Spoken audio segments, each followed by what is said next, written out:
Hey guys, welcome back to AROS Games. Today we're going to review Gravity Field, and before you hit that clickbait alarm, give me a chance to tell you why this game feels like a long-awaited dream for any Portal fan out there. With stunning maps, creative puzzles, cool features, and warm Portal vibes. Sure, there's no GLaDOS or Wheatley, arguably the best part of Portal games, and sure, no Portal guns, which makes it nothing like Portal. I forget where I'm going with this. Anywho, sit back, relax, and give me a few minutes to tell you how much this game is actually worth getting into. Let's get into this. I'd like to start this video off by complimenting some key aspects of this game, which I really enjoy. I love the Portal vibe. Little cubes, granted not as cute or as girthy as the companion cube we've all come to love. A bit petite, honestly, and I know we all like them thick. Anyways, these cubes need to be placed on platforms to activate either a door, laser, or exit spawn. Very much a Portal vibe we all love. Where this game goes above and beyond Portal is that this game has visible gravity shifts. Granted, this concept is by no means new or original, but it does make for an enjoyable experience when it comes to puzzle solving. There is a lot to be enjoyed here, and it seems to suck you in without you even noticing. Trust me. I was going to just play for a half hour, get a good scope of the game, and now I'm sorting through 2 hours of recordings. There are a ton of maps with a broad range of difficulty and aesthetically pleasing vibes. They play to their strengths, which is a full 360-degree puzzle utilizing all walls, corners, nooks, and crannies with the gravity shifts. A feature that I haven't seen applied to this kind of puzzle game before is a time rewind button. It actually became addicting to play with, basically tracking all the movements of the cube, and with the hold of a mouse button, time rewind, sending the cube backward through time, retracing their exact journey.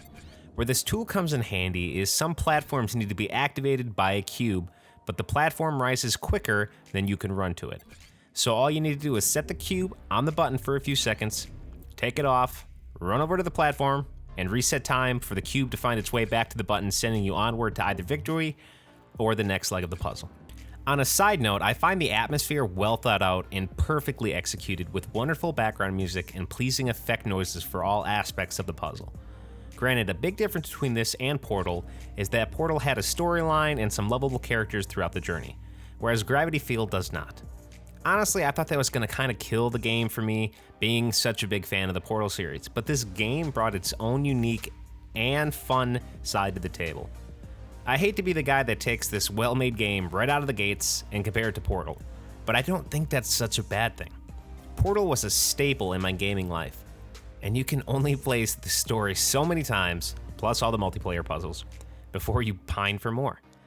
This honestly felt as good as its own unique game, but also put a smile on my face as if Portal themselves had just released new maps. I hope this game keeps its edge and goes far. Alright, so we're at the stage where we're going to hit up the pros and cons, though admittedly, the cons section is going to be a little light on this one. Pros. Strong Portal vibes. Yes, I know I've overplayed the Portal thing, but either release Portal 3 or a buttload of new maps for Portal 2, or I'm going to just start calling this Portal Shift. And don't think I won't, Valve. Pro number 2, it's very challenging. I love a good puzzle, but I feel a lot of games cut corners fearing it will be too difficult for the users. Gravity Field has no such fear. Granted, the puzzles are typically easy and straightforward, but it gives very little in the ways of hints and even less info on how the gravity shifts work. Though pretty straightforward unless you're looking at 12 all in the same area and get easily disorientated. Coming up on pro number 3, variation, and this is in all aspects from difficulty to aesthetics. One puzzle can take you 4 minutes, the next 15. And one puzzle can look like a poorly designed lab rat room, and the next like a moody, glowing mad scientist laboratory. Pro number 4, smooth controls. This game took me all of but 10 seconds to get a feel for the controls and to figure out how the mechanics of the game work. And following up on that, consistent mechanics, which gets a fully extended 4 thumbs up for me. Yes, that's including my foot thumbs. You'd think such a core fundamental of gaming would be a must, but I played $60 new releases of big games that seem to care less about consistency and controls, so great job, guys. Pro number 5, submersive environment. this is just an overall comment for the game. It's easy to get sucked into and to lose track of time. Games like these are becoming harder and harder to find, especially if your attention span equals that of mine or even better, like a squirrel's. Pro number 6, fun. No jokes, no BS, this game is fun, especially for a puzzle/portal lover like myself. May not be everyone's cup of tea, but honestly, I couldn't be happier with my purchase. And the final pro, price. This game goes for $5 US, and I got it on sale for $3 US. And I can say happily, money well spent. And this is where things get hard. Cons. Trying to find cons for this game is like trying to start a fight with my girlfriend. I can do it, but I really don't want to. What if they get mad and leave me? Con number 1, more content.